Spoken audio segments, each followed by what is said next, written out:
The Wonderful Wizard of Oz by Lyman Frank Baum. Chapter 11. The Wonderful City of Oz. Even with eyes protected by the green spectacles, Dorothy and her friends were at first dazzled by the brilliancy of the wonderful city. The streets were lined with beautiful houses all built of green marble and studded everywhere with sparkling emeralds.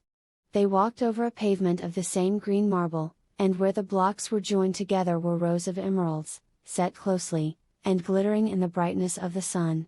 The window panes were of green glass, even the sky above the city had a green tint, and the rays of the sun were green. There were many people, men, women, and children, walking about, and these were all dressed in green clothes and had greenish skins. They looked at Dorothy and her strangely assorted company with wondering eyes, and the children all ran away and hid behind their mothers when they saw the lion, but no one spoke to them.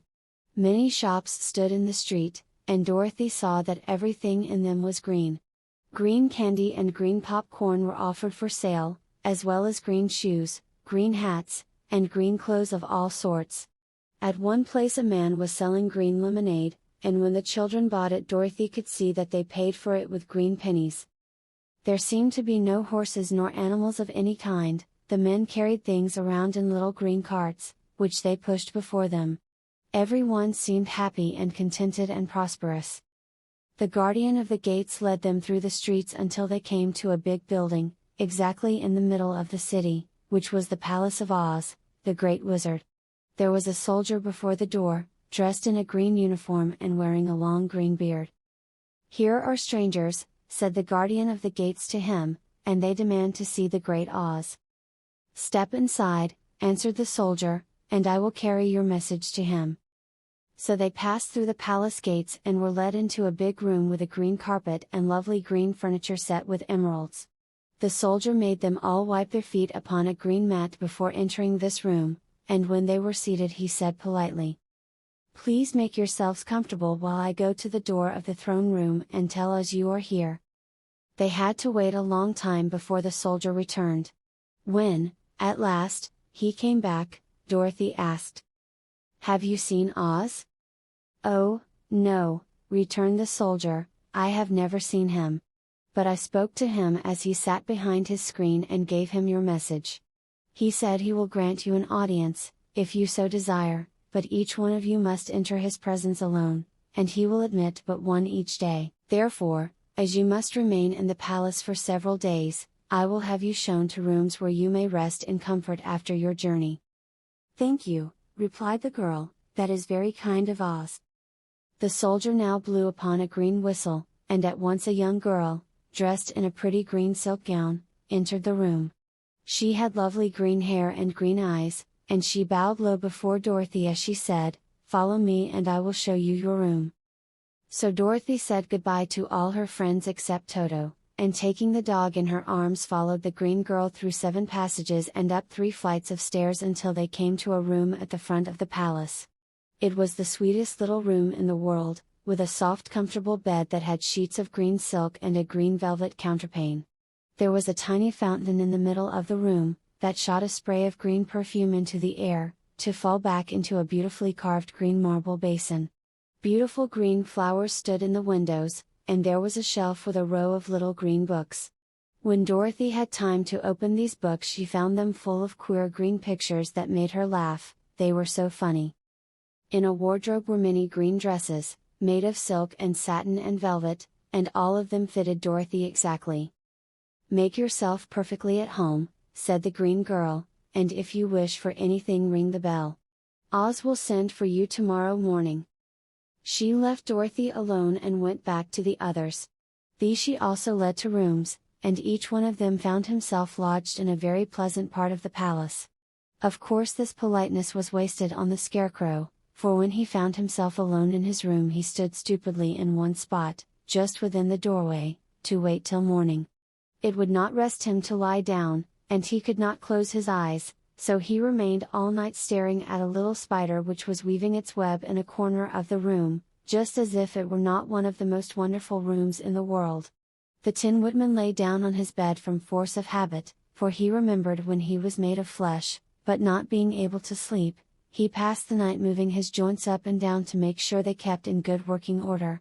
The lion would have preferred a bed of dried leaves in the forest, and did not like being shut up in a room, but he had too much sense to let this worry him, so he sprang upon the bed and rolled himself up like a cat and purred himself asleep in a minute. The next morning, after breakfast, the Green Maiden came to fetch Dorothy, and she dressed her in one of the prettiest gowns, made of green brocaded satin. Dorothy put on a green silk apron and tied a green ribbon around Toto's neck, and they started for the throne room of the Great Oz. First they came to a great hall in which were many ladies and gentlemen of the court, all dressed in rich costumes. These people had nothing to do but talk to each other, but they always came to wait outside the throne room every morning, although they were never permitted to see Oz. As Dorothy entered they looked at her curiously, and one of them whispered, "Are you really going to look upon the face of Oz the Terrible?" "Of course," answered the girl, "if he will see me." "Oh, he will see you," said the soldier who had taken her message to the wizard, "although he does not like to have people ask to see him. Indeed, at first he was angry and said I should send you back where you came from. Then he asked me what you looked like, and when I mentioned your silver shoes he was very much interested. At last I told him about the mark upon your forehead, and he decided he would admit you to his presence." Just then a bell rang, and the green girl said to Dorothy, "That is the signal. You must go into the throne room alone." She opened a little door and Dorothy walked boldly through and found herself in a wonderful place. It was a big, round room with a high arched roof, and the walls and ceiling and floor were covered with large emeralds set closely together. In the center of the roof was a great light, as bright as the sun, which made the emeralds sparkle in a wonderful manner. But what interested Dorothy most was the big throne of green marble that stood in the middle of the room. It was shaped like a chair and sparkled with gems, as did everything else. In the center of the chair was an enormous head, without a body to support it or any arms or legs whatever. There was no hair upon this head, but it had eyes and a nose and mouth, and was much bigger than the head of the biggest giant. As Dorothy gazed upon this in wonder and fear, the eyes turned slowly and looked at her sharply and steadily. Then the mouth moved, and Dorothy heard a voice say, "I am Oz, the Great and Terrible. Who are you, and why do you seek me?" It was not such an awful voice as she had expected to come from the big head, so she took courage and answered, "I am Dorothy, the small and meek. I have come to you for help." The eyes looked at her thoughtfully for a full minute. Then said the voice, "Where did you get the silver shoes?" "I got them from the Wicked Witch of the East, when my house fell on her and killed her," she replied. "Where did you get the mark upon your forehead?" continued the voice. "That is where the Good Witch of the North kissed me when she bade me goodbye and sent me to you," said the girl. Again the eyes looked at her sharply, and they saw she was telling the truth. Then Oz asked, "What do you wish me to do?" "Send me back to Kansas, where my Aunt Em and Uncle Henry are," she answered earnestly. "I don't like your country, although it is so beautiful. And I am sure Aunt Em will be dreadfully worried over my being away so long." The eyes winked 3 times, and then they turned up to the ceiling and down to the floor and rolled around so queerly that they seemed to see every part of the room. And at last they looked at Dorothy again. "Why should I do this for you?" asked Oz. "Because you are strong and I am weak, because you are a great wizard and I am only a little girl." "But you were strong enough to kill the Wicked Witch of the East," said Oz. "That just happened," returned Dorothy simply, "I could not help it." "Well," said the head, "I will give you my answer. You have no right to expect me to send you back to Kansas unless you do something for me in return. In this country everyone must pay for everything he gets. If you wish me to use my magic power to send you home again you must do something for me first. Help me and I will help you." "What must I do?" asked the girl. "Kill the Wicked Witch of the West," answered Oz. "But I cannot!" exclaimed Dorothy, greatly surprised. "You killed the Witch of the East and you wear the silver shoes, which bear a powerful charm. There is now but one Wicked Witch left in all this land, and when you can tell me she is dead I will send you back to Kansas, but not before." The little girl began to weep, she was so much disappointed, and the eyes winked again and looked upon her anxiously, as if the great Oz felt that she could help him if she would. "I never killed anything, willingly," she sobbed. "Even if I wanted to, how could I kill the wicked witch? If you, who are great and terrible, cannot kill her yourself, how do you expect me to do it?" "I do not know," said the head, "but that is my answer, and until the wicked witch dies you will not see your uncle and aunt again. Remember that the witch is wicked, tremendously wicked, and ought to be killed. Now go, and do not ask to see me again until you have done your task." Sorrowfully Dorothy left the throne room and went back where the Lion and the Scarecrow and the Tin Woodman were waiting to hear what Oz had said to her. "There is no hope for me," she said sadly, "for Oz will not send me home until I have killed the Wicked Witch of the West, and that I can never do." Her friends were sorry, but could do nothing to help her, so Dorothy went to her own room and lay down on the bed and cried herself to sleep. The next morning the soldier with the green whiskers came to the Scarecrow and said, "Come with me, for Oz has sent for you."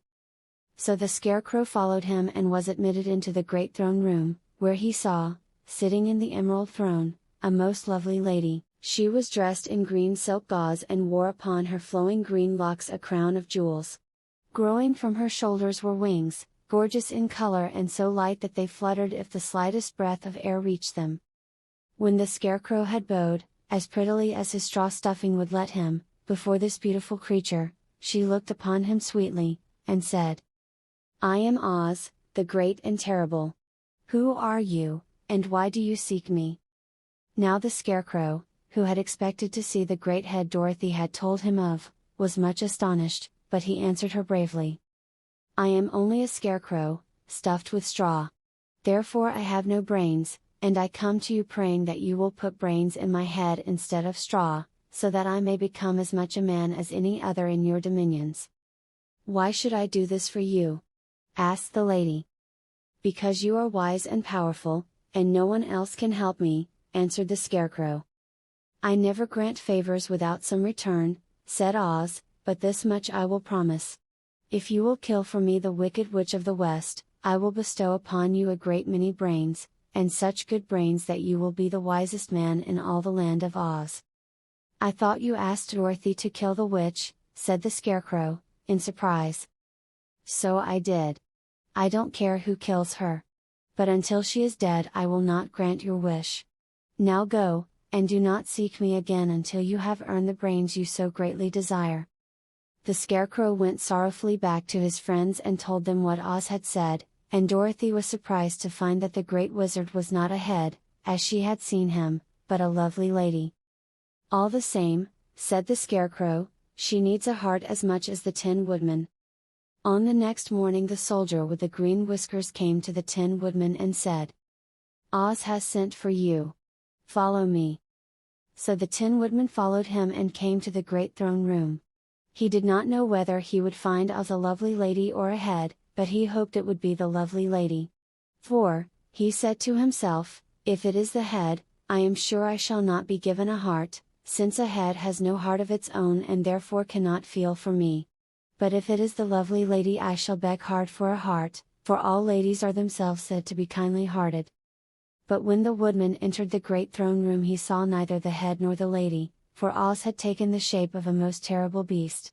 It was nearly as big as an elephant, and the green throne seemed hardly strong enough to hold its weight. The beast had a head like that of a rhinoceros, only there were 5 eyes in its face. There were 5 long arms growing out of its body, and it also had 5 long, slim legs. Thick, woolly hair covered every part of it, and a more dreadful looking monster could not be imagined. It was fortunate the Tin Woodman had no heart at that moment, for it would have beat loud and fast from terror. But being only tin, the Woodman was not at all afraid, although he was much disappointed. "I am Oz, the great and terrible," spoke the beast, in a voice that was one great roar. "Who are you, and why do you seek me?" "I am a woodman, and made of tin. Therefore I have no heart, and cannot love. I pray you to give me a heart that I may be as other men are." "Why should I do this?" demanded the beast.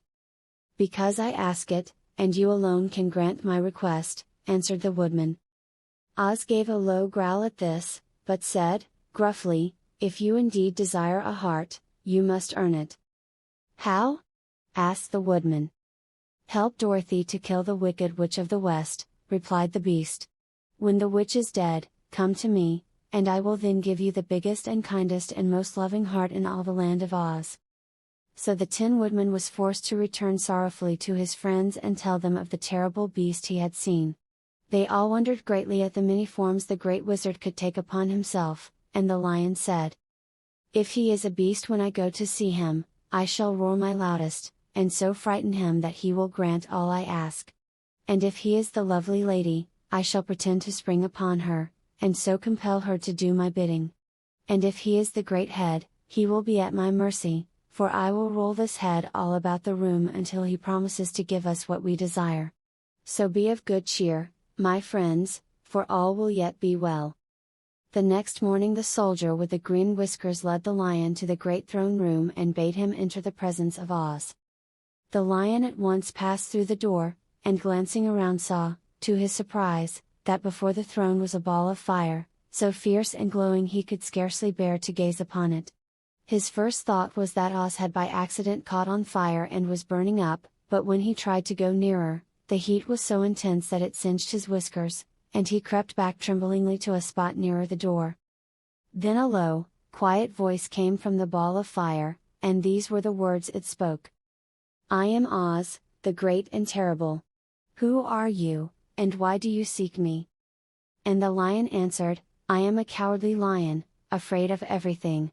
I came to you to beg that you give me courage, so that in reality I may become the king of beasts, as men call me."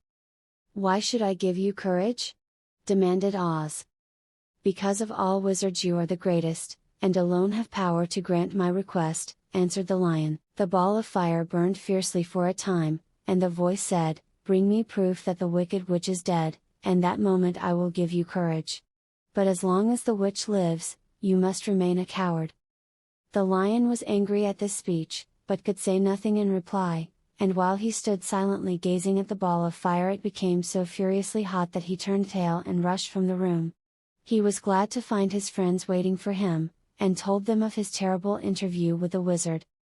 "What shall we do now?" asked Dorothy sadly.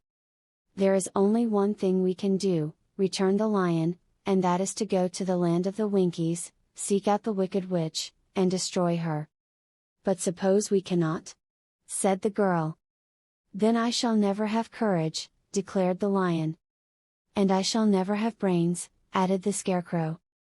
"And I shall never have a heart," spoke the Tin Woodman. "And I shall never see Aunt Em and Uncle Henry," said Dorothy, beginning to cry. "Be careful!" cried the green girl. "The tears will fall on your green silk gown and spot it." So Dorothy dried her eyes and said, "I suppose we must try it, but I am sure I do not want to kill anybody, even to see Aunt Em again." "I will go with you, but I'm too much of a coward to kill the witch," said the lion. "I will go too," declared the Scarecrow, "but I shall not be of much help to you, I am such a fool." "I haven't the heart to harm even a witch," remarked the Tin Woodman, "but if you go I certainly shall go with you."